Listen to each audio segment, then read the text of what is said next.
After viewing Alien in 1979, many people wondered if LV-426 was the homeworld of the alien, or if such a planet where the alien may have naturally evolved on exists. Now, I know that the alien homeworld is real in the Aliens extended universe with the Dark Horse novels and comics, as well as in the 2010 AVP video game. However, by the end of this video, I also want to take a look at ways that a true Xenomorph homeworld could exist in the Alien movie universe, and surprisingly enough, I think it could even exist within the prequel Alien universe as well. I first want to take a look at Xenomorph Prime, or the Alien homeworld as it stands in the Dark Horse universe. A team would be sent to the Alien homeworld in order to kidnap the Queen Mother, so that they could use her as bait on Earth so that they could get all the aliens on the planet into one area in order to kill them all in one shot. Unfortunately, we really don't get a good look at the planet's surface in these comics. What we do see are structures very similar to the formation seen on LV-426, along with what appears to be a body of water. We also see enormous egg-like pods that contain the royal jelly and other hive-like formations. Later in Aliens Genocide, we see the planet now called Hiveworld, except for that this is after the Queen Mother was taken. So now there are two competing Queen Mothers, a red variant and the normal black version. Here we can see that there does appear to be some sparse plant life, with a leafless tree and some bushes seen in the background. What is predominantly seen here though is that large mountainous hive. Although it's larger than most alien hives encountered, it still looks to be made in the same method. We'd see the alien home planet again in the Alien vs Predator game from 2010. Here we can see that Carl Whalen has learned from the coordinates of the alien homeworld from the Predators, and they plan to go there. Transmitting datapad contents. Now.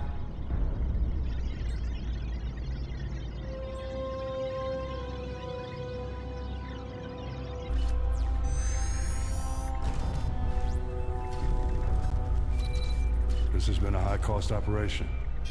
Let us hope my predecessor's faith in it was justified. It's everything we'd hoped.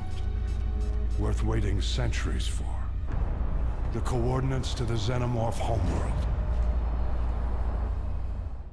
When the same game is completed by the Predators, the main character Dark leaves for the alien homeworld, likely to hunt on the ultimate hunting grounds.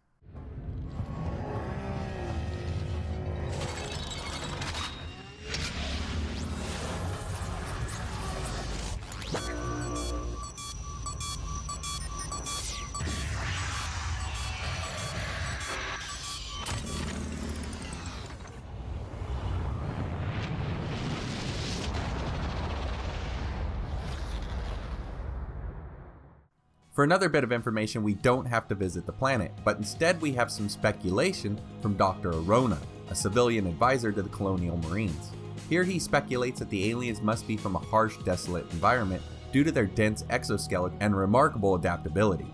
Here he also speculates that the aliens would have any number of natural enemies on their homeworld in order to keep the balance in check. To be honest, I love the idea of an animal that would hunt the Xenos down on Xenomorph Prime, but this was all guesses of someone who had no knowledge if such a planet or if such a creature that hunted the Xenos even existed.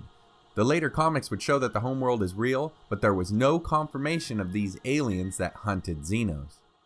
What I find interesting with the movies is that when taking into account the original 4 movies, it's very possible that a Xeno homeworld would exist.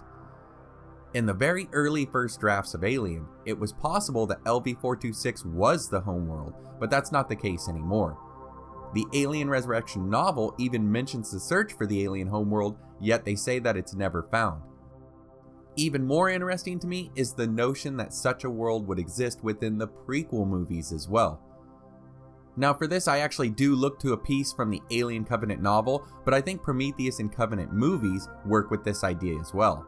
The book just makes it easier because it flat out states that the eggs that David had in his lab were actually not made by him, but that they were left there by the engineers. If it's true that the engineers had the egg, then we don't really know for sure if they created the egg or if they simply captured it or birthed it from a queen alien or some early proto-queen-like alien. The protomorph as it's seen in Covenant is a sleeker model than the Xenos that we see in later films. Many people, including myself, see this as an earlier version of the alien, perhaps lacking some of the later added more mechanical parts, leading to the eventual biomechanical Giger masterpiece. What I propose is that the engineers may have found a Xenomorph Prime, or perhaps it was just a world that was inhabited with Xeno-like aliens.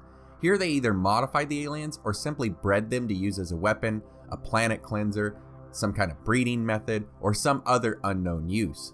It's just a thought and not likely to fit into the prequel movies if the sequel to Covenant ever comes out. Either way, a natural alien from a home planet could exist out there. Just remember, it may not look like a traditional Xeno, or even like a Deacon. It could be something else that they've evolved from. I don't think an alien homeworld has to exist out there in order for you to enjoy the movies, including the prequels, but I really like the idea that it may be out there and you just never know. And that's all I've got for you guys on Xenomorph Prime. I want to say thanks for watching. If you have any questions or theories on a possible Xenomorph Prime, I'd love to hear about it down in the comments. Thanks again for your support. Your likes, comments, and shares and subscriptions go a long way towards helping the channel grow. Thanks again, everybody, and I hope to see you next time.